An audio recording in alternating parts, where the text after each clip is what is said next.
Yes, guys, what's going on? Welcome back to episode 11 of the Sheffield Wednesday Rebuild Career Mode here on EAFC25. And we jump straight in to this episode in the new year in 2025 in January with our third round FA Cup game away to Birmingham City, another fellow Championship team, so we knew it wasn't going to be a difficult game at all. And you can see on the screen now it was an absolute party atmosphere over in Birmingham. Their fans were absolutely well up for this. Obviously, they've got new investment, Tom Brady and the American owners, so they were obviously looking to go far in this one, but obviously we wanted to make sure that we did all we could to stop that happening and put ourselves into the next round of the FA Cup.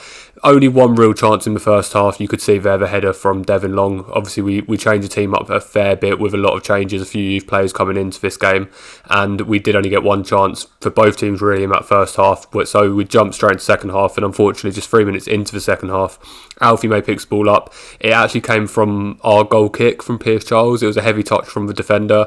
It fell to one of their players. They played for Alfie May, and Alfie May finished it off to give Birmingham a 1-0 lead. But we're obviously looking to come back. Charlie McNeil there, obviously coming in for Caldermurty in this game with the change obviously in January in the FA Cup game happening. He had a good shot there, but unfortunately it was saved, and then Birmingham came back and scored their second goal of the game through Scott Wright to put them 2-0 up with just about 20 minutes left to go at home. So you'd imagine that would be that at that point. We did make a couple of changes, bringing on a few of our sort of normal first team players. We brought Caldermurty on up top. We brought in Jamal Lowe on the right wing as well, just trying to inject some pace, inject some quality into that team, and hopefully we can try and get a goal back. But unfortunately it was Birmingham who kept coming. Jay Stansfield there, the big money man for Birmingham, he gets through and fires it past Pierce Charles. Pierce Charles came out, he had no other real option there, to be honest. Jay Stansfield got the wrong side of the defenders. Pierce Charles had two options, either come out and hope that he'd get there or wait and hope that he could save it. He went for coming out, but unfortunately Jay Stansfield fired it past him. And then Birmingham, a couple of minutes before the end of the game, they did get their fourth goal of the game. Our heads had really dropped at this stage, and they got their fourth goal of the game. Admittedly, that one, I think Pierce Charles should have saved that one personally.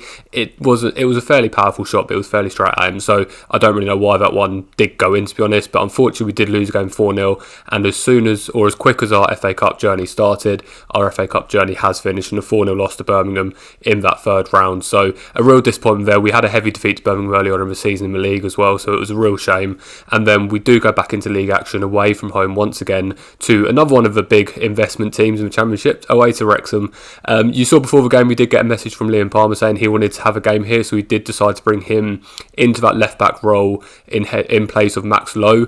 But the main bulk of the squad had changed back to our first team. Obviously we do have the youngsters that we can rely on every now and again, but obviously we wanted to field our strongest 11 going to the league season. Luckily it paid off for us 5 minutes in. Barry Bannon fires one in with his left foot into that bottom corner to give us a 1-0 lead early on, and that was a really good start for us. Obviously coming off the back of that 4-0 defeat to Birmingham, it could have gone one of two ways, but luckily we got our heads held up high.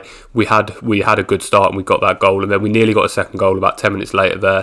Caldermurty getting the shot after turning the defender with his right foot, but unfortunately the goalkeeper for Wrexham did manage to save it, and Wrexham came back at this point. A good shot there from Jay Rodriguez, but unfortunately for him it was fired wide, and they got another chance here. Paul Mullin down that right hand side. I also didn't really know whether to engage or not. Their player hits the post with the first shot, but unfortunately it falls back to Tom Cannon, the Wrexham midfielder, who just fires it into an empty net to bring the scores back to 1-1. So we knew it was going to be, and again, a difficult game, but we knew that we should really on paper be beating this Wrexham team, and we did get another chance here. Jamal Lowe down the right hand side, he flicks it into the space where Campbell is. Campbell takes one touch, fires it, the American youngster, into that top corner of the opposite side of the goal to bring our lead back in and give us a 2-1 lead at this point. So obviously we were looking to build from there. Really good play down the right hand side from Jamal Lowe. Really good first touch from Alex Campbell, the left winger, and a really good finish from him as well. We spoke about in the last episode about how his finishing's not quite up to scratch at the minute due to his age and everything like that. That it was something obviously we were looking to work on, but fortunately his finishing was top class there, and he did get us the goal. But you see here Wrexham, they do get a chance here. A bit of ping pong around the box. The ball falls to Paul Mullin, the main man for Wrexham at this stage. Obviously he's moved over to Wigan in real life, but obviously he was Wrexham's main man once upon a time, and he managed to get the ball in after that ping pong around the box. You saw the actual original shot from Wrexham player. It was a shot, it turned into a cross, then the ball came, it got recycled back into the box, and Paul Mullin scored it. So it was 2-2 going into half time, but just a couple of minutes after the break, Caldermurty picks the ball up. We thought, to be fair, that heavy touch the goalkeeper was going to come out, and luckily he didn't. Caldermurty got there, and then when Caldermurty did have the shot, the goalkeeper for some reason again dived out of the way, dived past the post, and it was an easy finish in the end for Caldemurti. So we'll definitely take it, but I don't really know what the Wrexham goalkeeper was up to there. They need to get Ben Foster back in goal at this stage.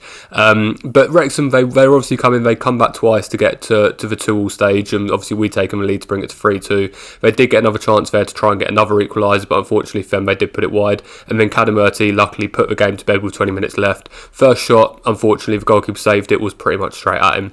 But luckily, the follow-up came straight back to him. He just had an easy tap in to put it into the back of the net to give us that 4-2 lead at this stage with only about 10 minutes left, and we were confident at this stage that we were going to be able to hold on to this victory and win this. But Palmer plays the ball down the wing to Campbell. Caldemurti, chance for his hat-trick, unfortunately doesn't quite manage to direct his header and does put it wide. And you might have seen there was a red cross above Alex Campbell's name there, and you'll see from here, unfortunately, he has picked up a broken toe and he's going to be out for 3 months. So a real stump in the youngster's development here.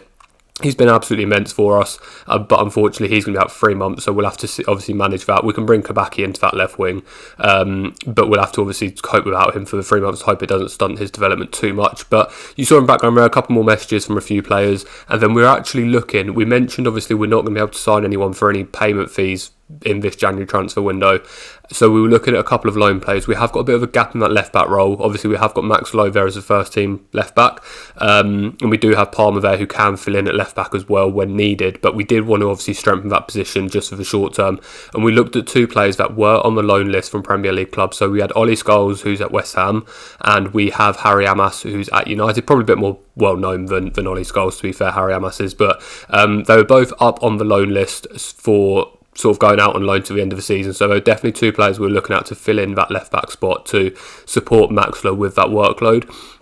We don't actually in this episode go for either of them just yet, but next episode you will see which one we go for and whether we are successful in it or not. So obviously keep your eyes peeled for that one. But a new signing was starting in this game, Piotrowski, who we signed in the last episode. He was starting in central defence midfield this game, and we did actually take the lead in this game through Barry Bannon, who scored a couple of goals in this episode. So to be fair, so good on the captain, good on the midfielder to get a couple of goals to lead this team. So we're 1-0 up against Bristol City at this stage, but Bristol City, they obviously nearly reached the playoffs last season, so we knew it wasn't going to be an easy game. But Iorfa, he's playing centre back really, but he's in the middle of the park there. He was really aggressive in this game, and he was actually a really good defender in this game, to be fair. Really aggressive. He won the ball back after losing it in the first place, plays it through to Caldemurti, and Caldemurti fires it in to get us a 2-0 lead. And again, he's been really good goal scoring form for us. And obviously at this stage, 20 minutes left, it was just about keeping that lead and making sure we can stay out victory. But unfortunately, Bristol City did get one back.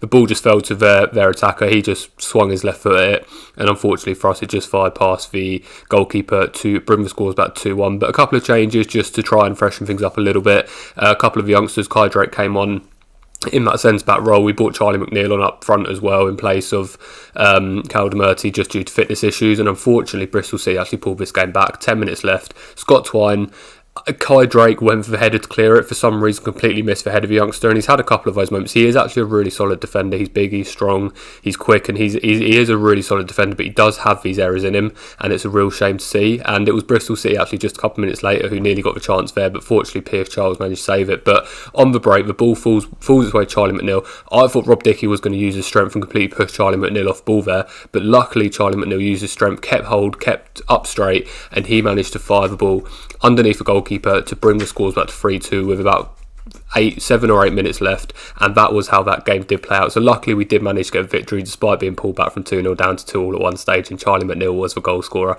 But that's going to bring this episode to an end. Only a short one today, but appreciate obviously everyone who has watched. As always, if you do like it, please hit that like button, please subscribe to follow the journey, please comment any suggestions, and I will see you in the next one. Take care of yourselves, goodbye.